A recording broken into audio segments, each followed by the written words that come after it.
নমস্কাৰ বন্ধু বান্ধৱীসকল, এয়া দেখিছেনে আমাৰ ভতিজাজনী ৰুটি খাই আছে আৰু এয়া ৰুটি বনালোঁ, ৰুটি বনাই গ'লোঁ আৰু এইপিনে দেখিছেনে এয়া মাংস বনালোঁ। এয়া মাংস গাজ টেঙাৰ লগত বনাইছোঁ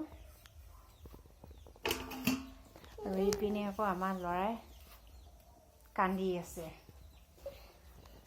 ৰুটি খাওঁ বুলি। ল'ৰাও ইমান গাটো ভাল নাই, সেইকাৰণে আজি আকৌ বেলেগত খানা খাবলৈ সেইকাৰণে নগ'লোঁ।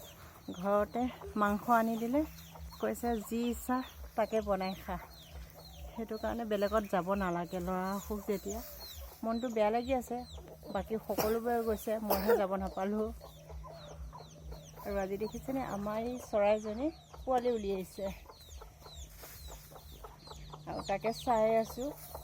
নতুনকৈ পোৱালি ওলোৱাৰ পিছত যদি বাহিৰত উলিয়াই দিয়া যায়, মানে কি হয় জানে, বাহিৰত উলিয়াই লৈ যোৱাৰ লগে লগে চৰিব যোৱাৰ লগে লগে এটা নহয় এটা পোৱালি মানে ক'ৰবাত এৰি থৈ আহে, নহ'লে হেৰাই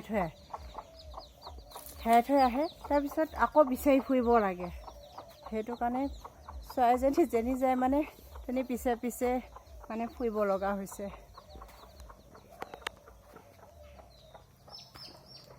ধৰিবলৈ অকলে বৰ দিগদাৰ, ধৰিব বিচাৰি আছোঁ কিন্তু ধৰিব পৰা নাই। ধৰিলেতো ধুনীয়াকৈ বান্ধি কৰি থৈ দিব পাৰোঁ। মই এৰি দিয়া নাছিলোঁ, কিন্তু ল'ৰাটোৱে তৎক্ষণাতে মানে পলহটো দাঙি দিলে, সেইকাৰণে চৰাইজনী ওলাই গুচি গ'লগৈ।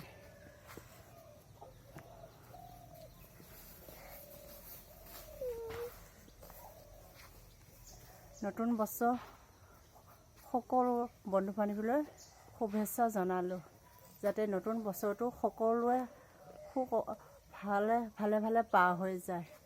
আজি ভিডিঅ' ইমানেই।